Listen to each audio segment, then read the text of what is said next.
নির্মাণ সামগ্রীর বাড়তি দাম, ঋণের সুদ, উচ্চ সুদ সহ নানা কারণে গেল ৫ বছরে ফ্ল্যাটের দাম বেড়েছে ৩০% পর্যন্ত। এ দাম ক্রেতা বিক্রেতা উভয়ের জন্যই মাথা ব্যথা। তারপরেও একটু ছাড়ের আশায় ফ্ল্যাট প্লটের মেলায় যাচ্ছেন আগ্রহী মানুষ। ব্যবসায়ীদের দাবি, রাজধানীর আশেপাশের এলাকায় নাগরিক সুবিধা বাড়ালে আবাসন সংকটের সহজ সমাধান হবে। ঢাকা বিশ্বের অন্যতম জনবহুল শহর। উন্নত জীবনের আশায় প্রতি বছর বহু মানুষ নতুন করে বসবাস শুরু করেন এ শহরে।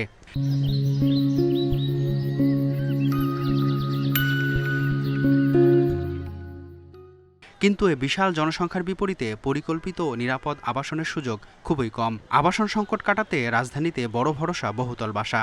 তবে এ খাতে এখন মন্দাভাব। ব্যাংক ঋণের উচ্চ সুদ, বাড়তি নিবন্ধন ফি, নির্মাণ সামগ্রীর দাম বৃদ্ধিতে অনেকটাই স্থবির ব্যবসা। এছাড়া উচ্চ মূল্যস্ফীতিতে ক্রয় ক্ষমতা কমেছে মানুষের। তবুও সাধ্যের মধ্যে ফ্ল্যাট খুঁজতে রিহাব মেলায় আসছেন অনেকে।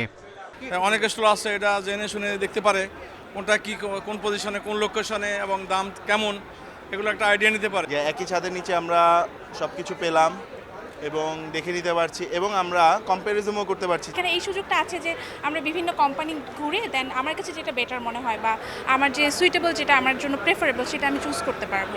জনসংখ্যা বৃদ্ধি ও কর্মসংস্থানের বিস্তারে ফ্ল্যাট প্লটের চাহিদা বেশ, বলছেন ব্যবসায়ীরা। তবে আয় ব্যয়ের হিসাবে বিস্তর ফারাকের কারণে কমেছে বিক্রি।